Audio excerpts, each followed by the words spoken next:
Now, welcome. So, another Six Nations round upon us. The final gallop this week and next. Ireland team has been named for Friday at home to Wales. England have made 9 changes for Rome on Saturday. And France are at Murrayfield, which, to be fair, at times in recent years has been a bit of a banana skin for them, albeit if they beat Scotland with a bonus point, then they win the title, which is a real anticlimactic thought. And realistically, even a 4-point win probably does it. Our rugby coverage, as ever, is with thanks to Energia. They sponsor rugby in Ireland at all levels. Grassroots with the Energia AIL. They are official energy partner to Leinster, Connacht, the Irish men's and women's teams, and their Rugby for All initiative welcomes everyone of all abilities to participate in the game. If you want to learn more about Energia's exclusive home energy offer for rugby fans, you can visit energia.ie/rugby. Cian, Tracey here in studio. Hi. Hey, Joe. And a recovering from the flu. Don't worry about his voice. He's not feeling as terrible as he sounds. Eddie O'Sullivan. Hi lads, how you doing? Oh, cheers. Oh, Jesus. You are feeling okay, aren't you? Ish. Yeah, I'm still standing, but it might loosen out as I go on because it's early in the morning here as well. Of course. Okay. Well, listen, great to have you with us. You obviously weren't on with us post Twickenham, so I'm fascinated even with kind of the benefit of having to think about it to get your thoughts on the Irish performance. But before that, we'll just get everyone's thoughts on the team. So, no real changes to the backline bar on the wing where James Lowe is an enforced change. Osborne, Balakoon, how could he not continue? Ringrose and McCluskey. And then Jacob Stockdale gets the nod. I guess maybe Tommy O'Brien thought, did I do enough off the bench? But he drops out of the squad. And Stockdale gets another chance. Crowley and Gibson Park, of course, and then Tom O'Toole, who they've wanted to try, obviously, at loosehead for some time now, playing tight head with Ulster, but in at loosehead for a start. Dan Sheehan gets a rest, a total rest. He's not in the squad. Ronan Kelleher is in alongside Tyke Furlong. And then James Ryan continues. Tyke Byrne moves from back row into second row. Joe McCarthy drops to bench. And the back row has Jack Conan, Nick Timoney and Caelan Doris. It's a 5-3 split in the bench. Tom Stewart, been playing very well for Ulster, very athletic. Michael Milne, Thomas Clarkson. Then Joe McCarthy, as I said, drops to the bench. Josh van der Fleer, so good the last day, drops to the bench. Nathan Doak gets the nod over Craig Casey. Tom Farrell gets the nod over Bundy Aki. And then Kieran Frawley is in. Am I saying he gets the nod over Sam Prendergast, Keane? Yep, he's covering 10, yeah. Thoughts on the team, Eddie? Very interesting selection. I'd have to say it's given us the Six Nations, credit where credit is due. This is a selection with a view to the World Cup. He feels the team has turned the corner. The 2 remaining games at home, very winnable. Triple Crown, very doable. Long shot at the championship. And he's still twisted and he's looking at, I need to find some depth here. I need to start moving the chess pieces around. This is probably my best opportunity. Will he do the same against Scotland? I'm a little doubtful, but I think the Wales, the wounded animal, he feels like these selections, and there's a lot of reconstruction, as you see, in the forwards. You know, Stewart, Milne, Clarkson, O'Toole, guys who he needs a good look at in a tight environment. Tom Farrell, Nathan Doak, he needs to build depth at half-back. So I think he's looking at one eye on the World Cup and giving these guys a shot now where he thinks he can get the job done for sure. He's not putting out a team he thinks he might lose, but it's building some depth into the squad, which his hands have been tied a bit up to now. So I think it's a very brave selection. I give a lot of credit for it. And I still think they'll get the job done because it's Wales. Okay, that sounds very positive, Keane, all round. Yeah, I would agree with exactly what Eddie said there. I've actually, if you bear with me, been sort of crunching the numbers a little bit because this Six Nations campaign has quietly been very different to the previous ones under Andy Farrell because he has valued cohesion generally and he's obviously leaned heavily on the Leinster side of things. So if you think back to the France into the Italy game, he made 6 changes. He made 5 changes for Twickenham.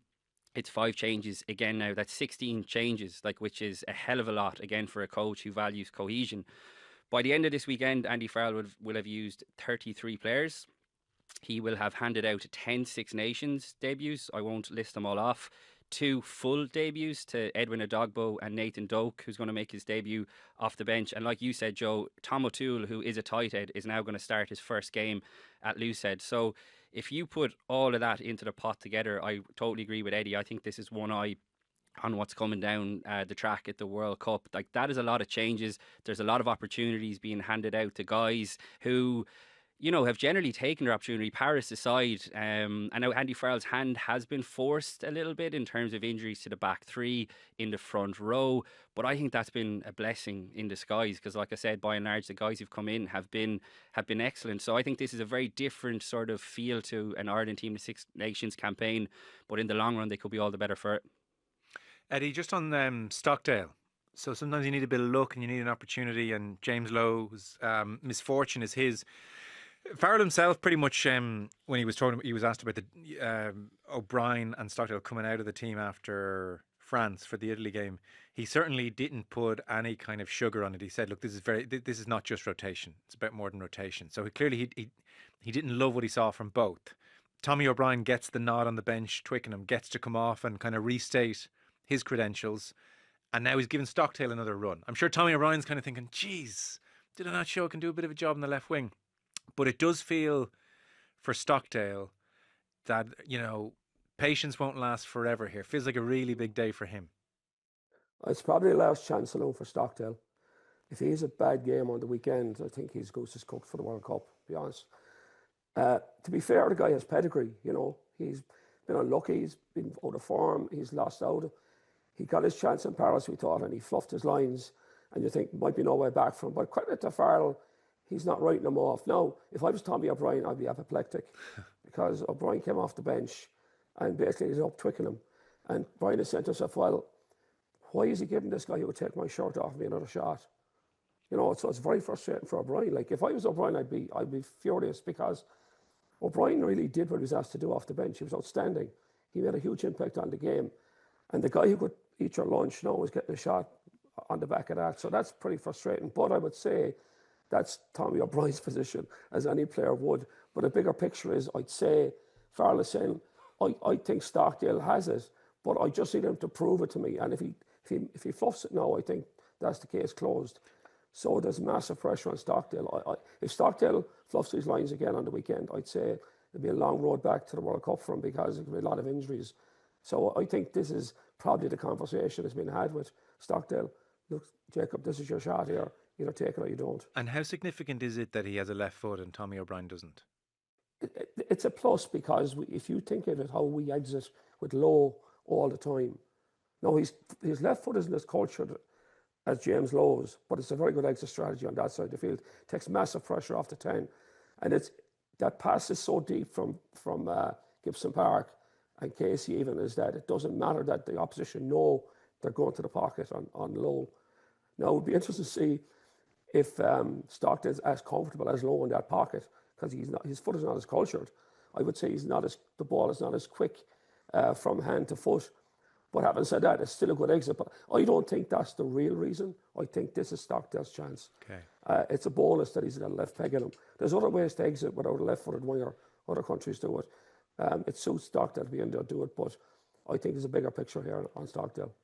Yeah, it's worth mentioning that Jamie Osborne has that left boot in terms of the exit. So I would agree. I don't think it's the reason he's been picked. He is more of a like-for-like replacement, for want of a better term, for James Lowe. But I would fully expect Tommy O'Brien to come back into the team, or to come into the team for the Scotland game. I think if this was a Grand Slam decider, I think if it was a World Cup quarter-final, I think Tommy O'Brien would be picked. But I think it's good man management by Andy Farrell, because if he was going to give Jacob Stockdale another opportunity, I think this is the ideal opportunity. He has been playing well for Ulster. I know he had a poor night in Paris.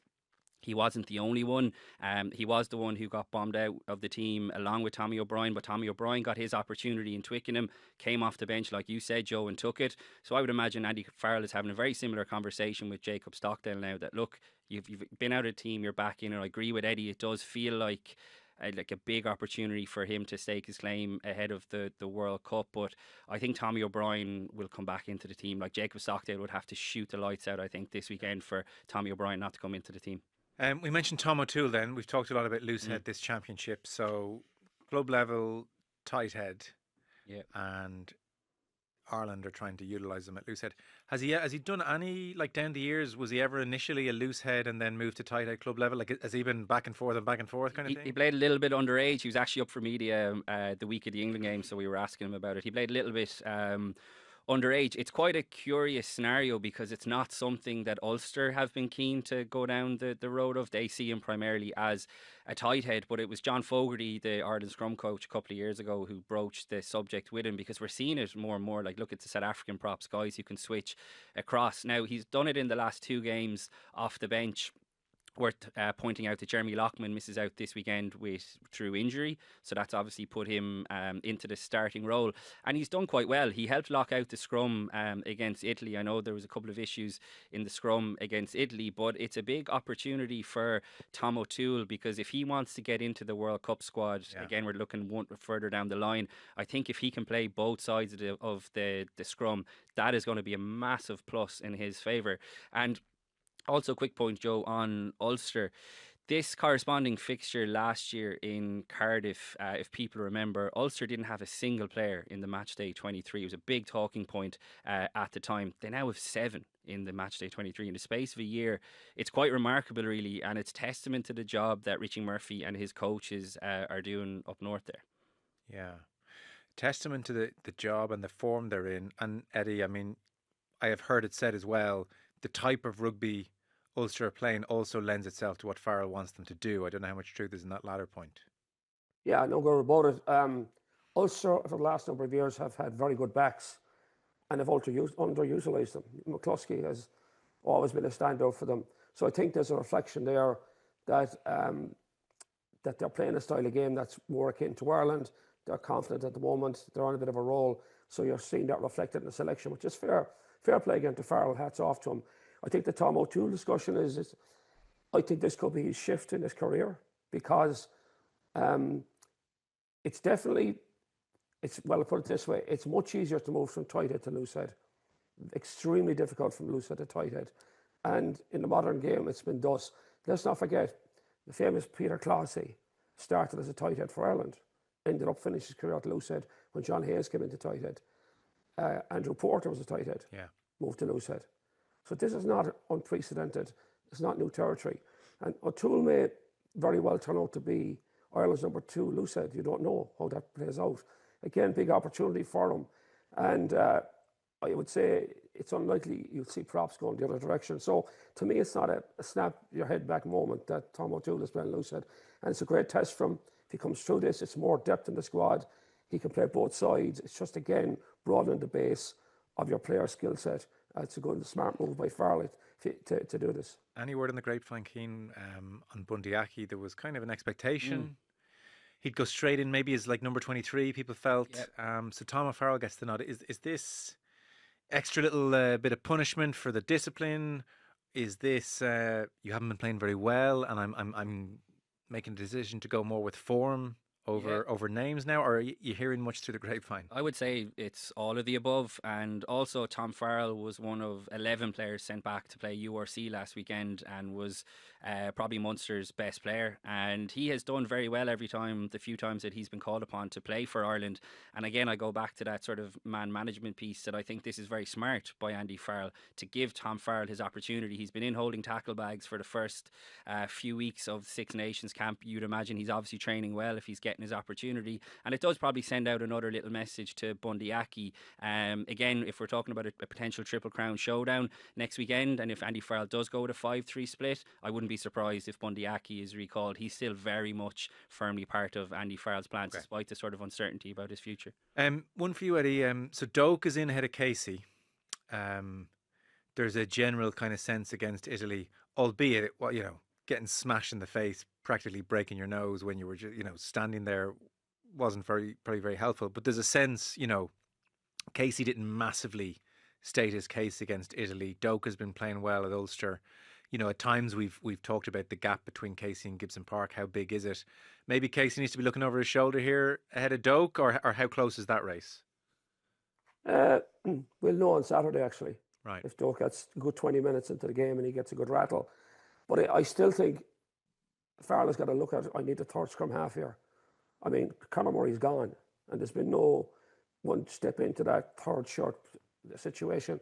Gibson Park nailed on starter. Casey's done well. I mean, he didn't set the world on fire against Italy, but I think we know what he can bring. We know what he does. I think he'll get better as well as time goes. He's a young player. He's coming through. No, he's not that young anymore, but I think he hasn't had a ton of experience. Gibson Parker's dominated that shirt for a while. So I think this is Doak's chance to make a case. Not sure he makes the case at the moment, to overtake Casey in the short term. What makes the case to be part of the squad going into the next 2 years in the build up to the World Cup. Okay. And then just a last one, Frawley over Prendergast. People had also wondered, might this be a good game to kind of nurse Prendergast back into the fold and all that kind of thing. Obviously, we're not privy to behind the scenes. We don't know, is Prendergast's confidence, like in a very genuine way, affected, shot by all of the recent experiences? We don't know, is he chomping at the bit? We don't know. So there's the speculation at play here. But what is your read on that? Frawley did very well off the bench against England, albeit it wasn't at 10. He played, I think he came actually on at 13. And he does offer you that versatility, which Farrell clearly values. Look, he's a guy who's obviously desperate for game time in the number 10 position. That's why he's moving to Connacht next season. I was a bit surprised that Sam Prendergast wasn't sent back to Leinster last week to get some game time. Obviously, that went to Harry Byrne, who unfortunately picked up a head injury, and that ruled him out of selection this week. But I thought that game, URC game last weekend, would have been an ideal time to put Sam Prendergast back in, like let him run the week back in Leinster. But obviously Farrell didn't opt to go down that route, which actually made me think that maybe he is going to be involved against Wales. And it looks like now he's just going to be taken out of the firing line for the remainder of the Six Nations. And you never know, in the long run, that could be the best thing for Sam Prendergast. I think we'd have to trust Andy Farrell's judgment on this. Obviously, a lot of people would argue that he got it wrong initially by how quickly he sort of propelled him into the number 10 jersey. But maybe he's trying to rectify that now by building him back up again. And maybe it won't be until the summer tour that we see Sam Prendergast in an Ireland jersey again. But just a quick point on Nathan Doak. Like, he's 24 years old and he's played over 100 games for Ulster. It's remarkable, really, for someone so young. And he went on this summer tour to Georgia and Portugal last year when there was loads of new caps handed out, but he was one of only 3 players who went on the tour and wasn't capped. And I would imagine that stung like hell, because he'd been playing really well for Ulster, but clearly he went away, kept his head down, and now he's come back and impressed enough to get an opportunity to earn his first cap. And Eddie is right, that third scrum-half spot is fairly wide open. Caelan Blade has been one who's been in there for the last couple of years, but he's been out now, and if Doak takes his opportunity now, he could put pressure on Craig Casey, who I would say is raging for the reasons that you said, Joe, because that Italy game just didn't go his way. But I still think he is the number 2 to Gibson Park. Yeah, okay. Eddie, I mean, even like the most ardent Crowley fans out there on social media, I think, would acknowledge that Sam Prendergast is still a major asset, and so managing this situation is kind of a significant challenge for Farrell. I stress again, we're on the outside. We don't fully know where Prendergast's head is at. Were you expecting him to come back in? No, not shocked. I think it's a good selection again to put Frawley on the bench, covers more positions. But I think in the euphoria of the win over England, and justifiable euphoria, although there's a tale of caution there as well, I think we could talk about in a minute. There's no doubt Farrell got this wrong. I don't think anyone wants to ask the most obvious question to Farrell. You must believe at this point you got the selections of the first 2 games wrong. Now, if Jack Crowley started in Paris, would we have beaten the French? Unlikely, to be fair. France were on a different level. I don't think Jack would have fixed that. Would have certainly coasted home probably more comfortably against Italy. And you saw the pain we inflicted on the English. So by any metric as a coach, I would say he got that completely wrong, those first 2 selections. And it goes back to the fact that in his head, and this is an entitled thing to do, he's the head coach, he has to make the tough calls. He really backed Sam. He thought Sam was the man. And there was grounds for that. We were all on the same boat, really. We thought, Sam, he's a special talent, he'll come right. But it didn't work out. So sometimes you put your hand and say, got that wrong. And I think there's no way of avoiding that. I don't know if anyone's asking the question directly at a press conference, but it's an obvious question to me. You know, as I said, we probably wouldn't have won the Crippin or won the Grand Slam with Jack starting in Paris, but we might be still in the championship. Really got out of the championship now. So I think that's a fair question. And the other question now is what now for Sam? You know, the kid must be close to broken. Like, let's be fair. It's a huge step down from going from the guy who started up to his Italy game 10 of the last 13 tests for Ireland, and now he's subsequent requirements. I would also, I think Cian's point is good there about him going back. It'd be good for him to go back to Leinster and get a game last weekend in Leinster. Leo mightn't have acquiesced to that. We all know Leo likes Harry Byrne, that's it. And he may have said, well, he's come back, but he can sit the bench. And there might have been a bit of over and back there. I wouldn't be surprised if Leo had dug in on that.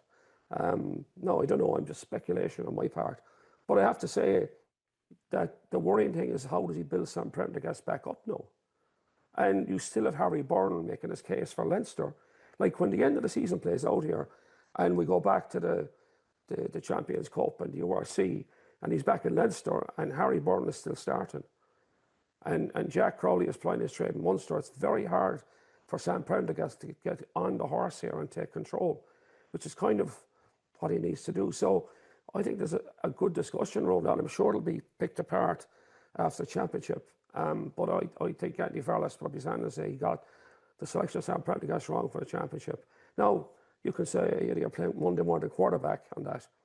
But I think we had this discussion before the championship. Yeah. If you remember on that live show at the Helix. Yeah. And everyone said, oh, he's going with Sam. But all of us said we'd go with Jack. Yeah. So we weren't all wrong. Yeah. So I think it's a fair question. And I think in the euphoria of the England win, the hard questions weren't really asked. That could have been asked about it, you know. And they're not taking away from Andy Farrell's management skills.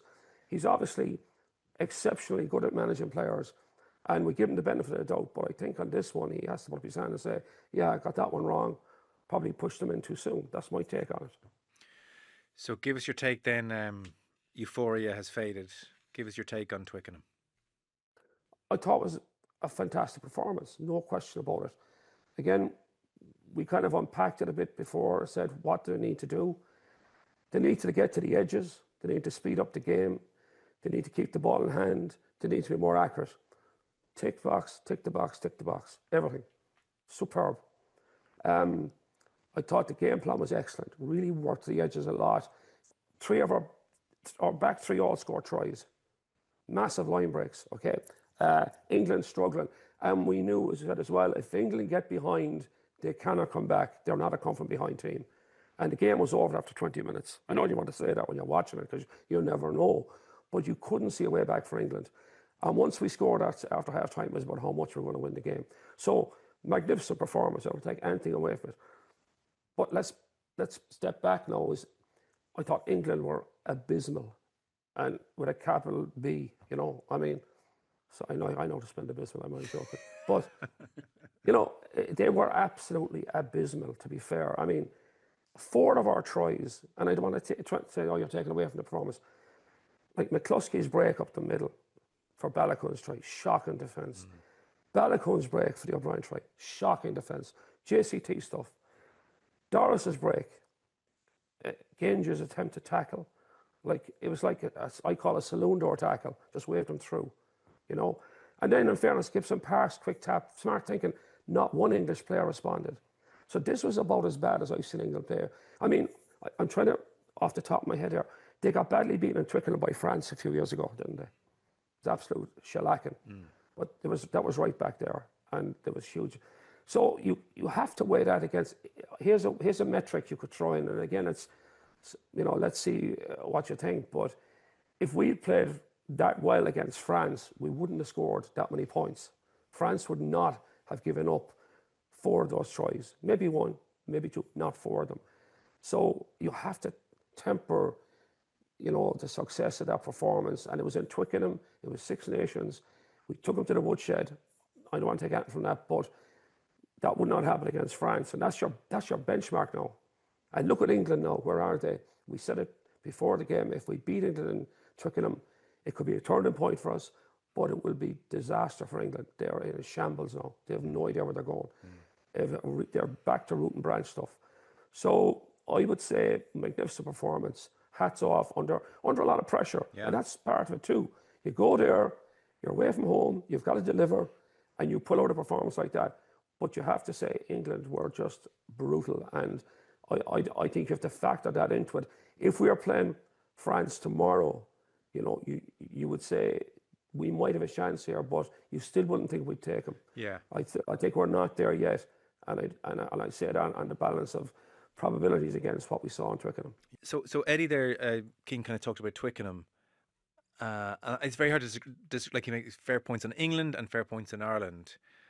I suppose there's a degree for those of us who thought things were in free fall almost of, all right, okay, there's at least just a turn in the momentum around the team. And now we're about to watch Friday. And so does it not just like turn, it now starts moving in the right direction again, and then you go into Scotland and I'm just fascinated for the next 4 or 5 games, even into July, to see if we will be talking about Twickenham 2026 as the moment Farrell started to turn things and move things in the right direction, or will it be, God, where that performance came and went? What's your inkling? What's your sense on when you read the tea leaves? I think it will be a turning point. Remember a few years ago when the Ireland players were telling us, oh, there's a big performance coming. Caelan Doris, to be fair to him, has been adamant that a big performance was coming, and you could say, it's that, like, what else is he going to say? But he was pretty adamant along the whole line that they'd been training really well. And I think, like, we have seen tweaks within the game plan along the way as well, and it's been so reassuring to see that the multi-phase game, that there's still, when it clicks, it can be unstoppable. I take Eddie's point about how poor England's defence was, but I still thought a lot of the shape and a lot of the strike moves that Ireland ran were excellent and of a far higher standard than what we'd seen. I loved the way Tommy O'Brien and Robert Balakoon linked as wingers, both of them coming in off their wings, because I think they would have been two players who might not on paper have fit the mould of an Andy Farrell untidy winger, but you could see the amount of times that they were off each other's wings, passing it to each other. It was really encouraging. So I'm optimistic that it will be the turning point. I think the way the fixtures have fallen now, it's pretty nice. I mean, we'll get on and talk about Wales, but this Friday is a good opportunity to build on what we saw at Twickenham with new faces coming in with a point to prove. I think it's a really good opportunity to get a bit of confidence back in the scrum, because that would still be a major concern for me. And then you look at what's coming down the line in the summer when they're going to play Australia over there. They're going to play in Eden Park against New Zealand, and they're going to play against Japan. So, like, it's so fickle, isn't it, the way it just turns on one performance. But it was a performance that was, from an Irish point of view, immense. And like, to go to Twickenham and to put a record score on an England team who, before the previous week, were cock-a-hoop on their unbeaten run. Borthwick talking about, Grand Slam party in Paris on the last day of the season. So I think that it could turn out to be the turning point in this current cycle. But obviously, time will tell. But I'm definitely glass half full. Okay. Wales made 3 changes, by the way, including at 10, Dan Edwards is in for Sam Costello, who's injured. Eddie, sort of same question to you, but with a view to the short term, Friday, Wales, what kind of performance you're expecting from Ireland?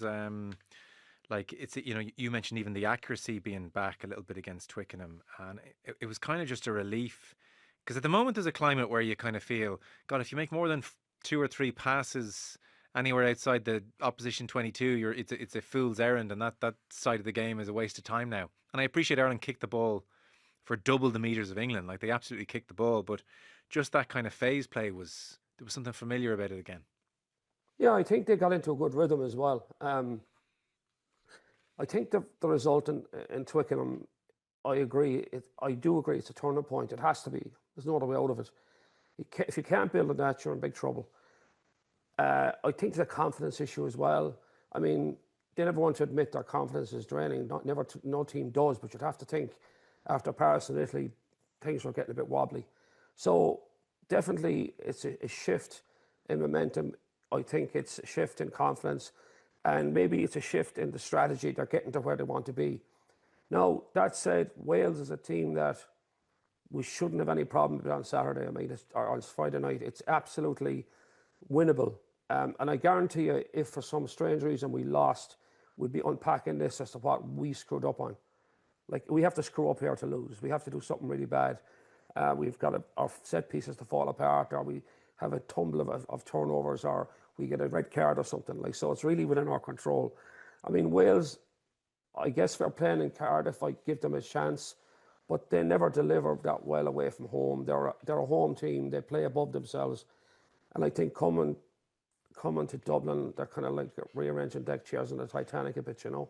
They're in real trouble. It's sad to see. You didn't see anything in the kind of Scotland performance that showed they were capable of a bit more, no? I'll tell you one thing that's really impressed me about them. The two things, sorry. One is they're actually playing their heart out. When they're putting the jersey on, they're playing their heart out. You can't take anything away from them. Even against France at home, like, they play their heart out, and just France was just a different level. And they're actually very good with the ball in hand. They're actually dangerous with the ball in hand. And if they get into your 22, they're smart enough to figure something way of scoring. So what's their best shot against us is to dominate possession if they can and try and get into our 22. The one way we could get ourselves in trouble on the weekend is discipline. Like, if we get sloppy at breakdowns and stuff and give them easy entries to 22, they're not afraid to have a crack, you know. And they're in a situation where they've nothing to lose. Like, if they win on Friday night, it's a massive event for them. And at the same time, you think that we'd have to screw up to let them win, you know. So I think they've nothing to lose. It makes them a little bit dangerous. They're good with the ball in hand, but I just don't think they have the horses. I just don't see the horses. I mean, what you can always do in these situations is pick the best 15 players starting on Friday night, and how many would Wales get in the starting lineup? It's an interesting exercise to do. That'll tell you what are your chances. I don't think Wales get too many into our starting lineup. That's the difference I see, you know. I won't force you into an answer there because I don't want to get you in trouble on the Wales Online newspaper, and then your life will be miserable for 3 days. Well, I'm already in trouble for saying rearranging deck chairs on the Titanic, but anyway, I'd get some flack for that. But look, to be fair to Wales, everybody knows they're in a bad spot. I lose respect for them, but those guys are playing their heart out, and they're still going nowhere. It must be soul destroying for them, you know. Yeah. And fairness to their coach, Steve Tandy is just trying to make the best of a bad situation. So I still think there's a little bit of danger there for us, but we have to screw up to give them a shot, that's all. Okay. No, that tallies. So that's Friday. And we'll look on interest to see how Ireland perform. And it is very interesting post Twickenham. Then Saturday's an interesting day. Like, France have gone to Murrayfield a few times and mucked up at the last kind of 5, 6, 7 years. Obviously, they could win the title, which would be anticlimactic. So that's definitely interesting. And then, almost for the first time ever, generally my least favourite fixture has been England, Italy and Rome. Always seems to have been on a Sunday. Always terrible. England always win. And suddenly it's kind of appointment viewing now. England have made 9 changes. Obviously, 2 of them are injury enforced, you would say, with Alex Mitchell and Ollie Lawrence. But it's still a lot of changes. George Ford. Can't even find touch, George. Gone to the woodshed. Yeah, out you come. Finn Smith in. Freddie Stewart dumped out as well. The back row, we had Pollock out as well. Tommy Freeman back into centre. So I suppose what the English media are kind of wangling with here, fellas, is this an emotional, panicky overreaction? Oh my God, the response from Murrayfield against Ireland was abysmal. Baby out with bathwater. This is bad. Versus this is kind of a thought out. We're turning the page. Then this team isn't what I want it to be. World Cup in mind. You know, far from a disaster. Every chance Finn Smith might have taken over anyway by the time the World Cup comes around. Where do you think it is, Eddie? You're the coach. Where do you think it is with Borthwick on that front? Trying to be generous, so I think he was a man with a plan a month ago, and he was very confident in his plan, and he had every right to be. To be fair to him, I mean, he has a view of how he wants the game England to play, and it's very specific, and it's very cookie cutter, but it was very effective. And he's on a roll, and he was into the championship, and he feels, I've this figured out, which that's what we want to be as a coach. You want to say, I have these players, I know what they can do, I know if we put it together this way, we'll be successful. And that's what happened. They were a bit of a juggernaut. You know, teams were getting worried about them. There was talk to go in the championship. And, you know, it's like politics, you know, a week can change everything. And it's 2 weeks for him, and the whole thing is in shambles. So I think he's in a tighter spot than selections. I think the players he has, or the players he has, I think Finn Smith's an improvement in the sense that I think he brings a little more to the table than George Ford. But the question is, will he want Finn Smith to do something different than George Ford? Or will he go back to, this is my game, I'm just going to move the pieces around here, we're going to get back to doing what we do? Or is he going to pivot away and say, this game isn't working, I need to find a new way of doing it, which to me would be pretty catastrophic for him, because I don't know if he ever had a plan B even in the back of his mind, to be fair to him. So I think he's in a very tight spot. I think all he wants at the moment is to win in Italy. If you're in his shoes, the team their confidence must be absolutely thrashed. You're going away from home, all right, you're not playing the All Blacks, you're not playing France, but you're going to Rome, which is a difficult enough spot times to get out of. We found it very difficult there last year at the end of the championship. So I think he wants a win. And then I think he's got to circle the wagons after the Six Nations and figure out, is this working at all? But I think he's in a huge quandary vis-a-vis how he wants to progress this team. But he needs a result at the moment. So I don't think it's anything more than getting a result and freshen up the team, scares guys a bit, maybe they respond. I think that's his response, I think. Okay, well that's kind of the third option I sort of didn't give, which is, it's like, forget about the World Cup, forget about 2 weeks' time. I can't lose this game in Rome. If he lost this game in Rome, I think his job would come under massive scrutiny. We've already seen teams change their coaches late in the World Cup cycle. Look at Rassi Erasmus most famously. Obviously, the All Blacks have done it at the moment. But just the question you initially asked Eddie, you know, was it a reaction, or was it, no, we just have to freshen things up? When I saw the England team being named, the first thing that came to mind was, you know, that meme with the cartoon sitting in the burning house, everything is fine. It screams that to me, because like Borthwick, Eddie is so right, had this plan, and Scotland figured it out, and Ireland doubled down by figuring it out. And once that plan didn't work, they looked very, very ordinary. Now, he's got enough time to turn it around, but I would imagine Italy are licking their lips at the prospect of potentially beating England this weekend. Like, even you look through the team, like the backline is entirely changed, including Freeman, who's the only survivor, but he is taking off his preferred position on the wing back into the centre. So we're like, he made like some atrocious reads at Murrayfield. And how much of that, though, is down to the fact that they're trying to transition him into an outside centre, which is a very different defensive position than it would be on the wing. This is a guy who's a Lion like last year in the summer, so I'm not quite sure the logic in changing a brilliant winger. It has been a brilliant winger for Northampton, but the guys who he's brought in, like, he's kind of playing the hits to some extent by bringing back the likes of Elliot Daly at fullback, Jamie George, like their careers are coming to, you know, an end. You've guys like Caden Murley, who played in if people remember, the game against Ireland at the Aviva last season, and he had an absolute shocker that day. Ireland completely went after him. Now, he did play against the Ireland 15 a couple of weeks ago at Thomond Park and was pretty good, but Seb Atkinson, he's a guy who's playing for Gloucester. He plays a lot of 10, now he's playing 12.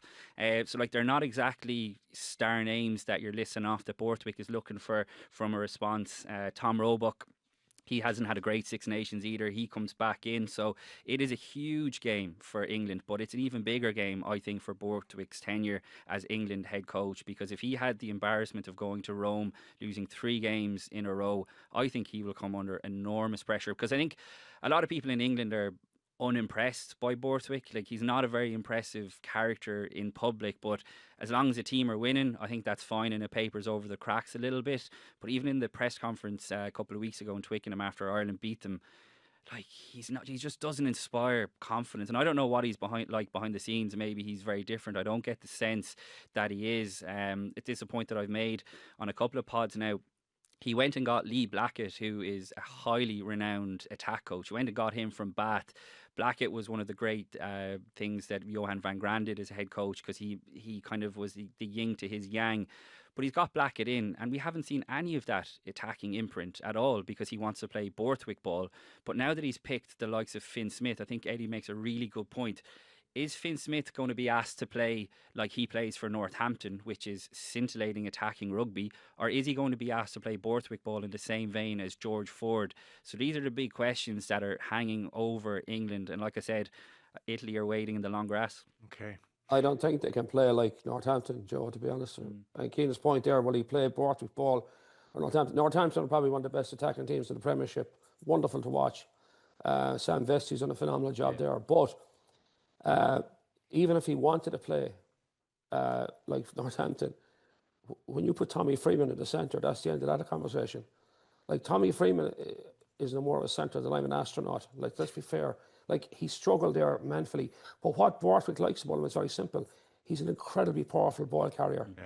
He's like a back row in the middle of the field. And that's what, if you look at it, that's what he's gone back to. He's gone back to, let's win this whatever way we can. Yeah. If it means running over Italy for 80 minutes, let's win by running over Italy. I think he needs a result. That's where I am with it. And I think if he gets a result, it gives him a little bit of breathing space to get out of the championship in one piece, you know. Yeah, okay. Well, that's kind of fascinating now. And then we'll see if the Scots can do something Murrayfield. Then that would really liven up round 5. Because it's weird. This Six Nations, you could kind of glance at it at a remove and think, God, France, an inevitable Grand Slam. It's been all very predictable. But of course, we've had Scotland beaten by Italy in round 1. We've had then Scotland beating England. We've had Ireland doing their thing at Twickenham, which was a surprise. Wales almost beating Scotland. Like, beneath that headline of France Grand Slam, it's been a lot of fun. So if the Scots could do something against an awesome French team, then we'd really have kind of have a memorable Six Nations. I think it's been a brilliant Six Nations. Like, I don't think that France, if they win a Grand Slam, that's necessarily like a bad thing for the tournament. I think France have been sensational by and large to watch, and they do have Grand Slam written all over them. But then again, they often do have a blooper thrown in there as well. Their scrum has been questionable. Like, England are going to Paris on the last night. Will they be nervous in terms of France? So, like, I don't think it's a done deal just yet. Obviously, they're very strong favourites. And from an Irish point of view, Ireland have to do what's required of them, which is get the bonus point win on Friday night against Wales. And then they have a Triple Crown showdown with Scotland. So I think if France do go on to win the Grand Slam, it would be fully deserved. They're an outstanding team and they've been brilliant to watch, but let's see what happens. New Zealand have a new coach. He's finishing that. Dave Rennie has been appointed. Listeners will be very familiar with him. He spent a couple of years with Glasgow a few years ago, did a really good job there. Got them to the final of the Pro 12. Yeah, it was very good for them. Then he was the Australia head coach and was bombed out on the eve of the World Cup for Eddie Jones, which obviously was an unmitigated disaster. And I would say if the Aussie Union could have their time over again, they would have stuck with Rennie. His record, because I think actually Ireland in Dublin was one of his last games from memory. His record obviously on paper with Australia wasn't very good. 19 through to late 22, 34 tests, 3 seasons. And of the 34 tests, he only won 13. But all the while, there was a sense actually he wasn't doing a bad job given what he had to work with. Yeah, they were building. And actually, speaking of, coaches losing their jobs after Italy, I think when Australia were beaten by Italy, that was the death knell for Dave Rennie. But in terms of the All Blacks, it was down to himself and Jamie Joseph to get the job, obviously to replace Scott Robertson. And the understanding is that Jamie Joseph was overlooked for it. People remember Jamie Joseph as the Japan coach who masterminded Ireland's downfall at the 2019 World Cup. But what really killed his chances of getting the job was that his right-hand man has been Tony Brown, probably the best attack coach in the world. They would have worked at the Highlanders together, but Tony Brown is now working with the Springboks, of course, and I think he made a play to get him back from the Springboks, but people might have seen Rassie Erasmus tweet about the Wolf of Wall Street that Tony Brown isn't going anywhere. So they've done very well to keep Tony Brown even at this late in the cycle, because if Tony Brown had been with Jamie Joseph, I would imagine he would have gotten the job. So Dave Rennie is the man. He's currently coaching in Japan, which is quite an interesting dynamic, because He's going to have very little time to prepare for the summer tour. New Zealand are then going to South Africa on this, their own kind of version of a Lions tour at the end of the summer. Ireland are going to play them at Eden Park in July. And he's under pressure to turn things around in time for the World Cup. But I think the general consensus in New Zealand would be that the right man for the job. But it wasn't exactly a very strong field either. Okay. It's funny, because when you get your first test job and it doesn't go especially well, like Australia, it's very easy for the rugby world to decide, and this happens in lots of sports, soccer as well, well, you're a failure and therefore you're not coming back. And actually New Zealand, to be fair to them, with Graham Henry in 07, and the world expected Henry to be dumped out the door after that defeat in Cardiff, I think it was, at the hands of France. And for a change, the New Zealand Union said, actually learn from this, let's put it right for 2011. We can underestimate maybe bad experiences as well as good ones. So in that sense, Eddie, when Dave Rennie was kicked out of Australian rugby, it would have been nice at that moment if you could have told him, don't worry about it, you're going to be New Zealand coach very soon. Yeah. I think, to be fair to New Zealand, in terms of when they pick their national coach, it's a very thorough process. I mean, a lot of time coaches get they're the next man up because they're in a good place at the time. If you look at the over back in Scotland at the moment, well, Gregor Townsend, we're not to go into that, but Yeah. I think the great example was Graham Henry when they bombed in 07. He was pretty sure he was cooked, and Steve Hansen was his deputy, and they thought they were going to get grilled, and they went in and they did the interviews, and they unpacked the whole thing. They explained what went right, what went wrong. They identified the weakness, and they said, well, this is very fixable. In fact, what they identified actually was on that World Cup in 07 was on the back of a lot of World Cups that had gone south on them, where they were mentally not able to cope with tight situations. And when the problem with New Zealand is they'd won so many games by 20, 30 points so often that when they got in like one score game with 10 minutes on the clock, they were very nervous and they panicked, and it got them World Cup after World Cup. So they identified the mental weakness, and they said, yeah, we can fix this. I mean, these two coaches can do the same job for us, and they kept them on. And then Hansen took over, and he won 15 World Cups. So they're very thorough in New Zealand. So they would have done a very deep dive at Rennie and Jamie Joseph. And, I'm pretty sure they're pretty confident in their decision. And it's a big deal in New Zealand to become the national coach. And it was always going to be a New Zealander. There's no chance to be non-New Zealander get the job. So I think it's not shocking to see that, that they do the deep dive. They go very thorough in every aspect, and they come out the far side and they're pretty confident in their man. And to be fair, by and large, you usually get it pretty right. Yeah. And Robertson was probably the anomaly, in a sense. Yeah. He was the guy he was the nailed-in guy because he was so successful, and it didn't work for him. And we don't know yet the obvious reasons for that. There's been a lot of speculation, but I have to say, the Rennie appointment to me isn't a complete shock. Okay. And at the same time, if they'd gone with Joseph, you'll probably say, yeah, there's a sense of that. But I know one thing for sure: they've got under the hood on this. This is not an appointment based on popularity. That's for certain. Yeah, it's funny you say that. I was interviewed Dan Carter very recently, and he was talking about the 07 to 11 journey, and it was amazing. They got like a forensic psychologist in, and they all had to be very honest with themselves about, in a pressure situation, you can either freeze, you can fight, or you can flight. And it's kind of extraordinary thing. Dan Carter, of all people, was saying, I would freeze. I completely freezed. I stopped talking to people. My body language went, no communication with anyone around me. I'm the number 10. I just froze. Ma Nonu, he would fight. He'd start screaming at the referee. He'd start punching people. He just went red. And then he didn't want to name people who, I'm injured, and got the hell out of the situation. So and they went deep on what to do on the pitch, how you get out of it, certain things, breathing, body language, etc., acknowledging it's happening. Almost, if you recognise man on who's in fight mode, you need to get him out of it. They really went into it, and then the rest is history and all that. So yeah, we'll see how Dave Rennie goes. Fellas, I presume is there what are we saying here? Ireland, France, England? Yes. Yes. Yeah. Cautiously, yes. Yeah, I think so, yeah. About that, Eddie? I would cautiously say England, but I wouldn't be shocked Mm, if Italy catch them. yeah.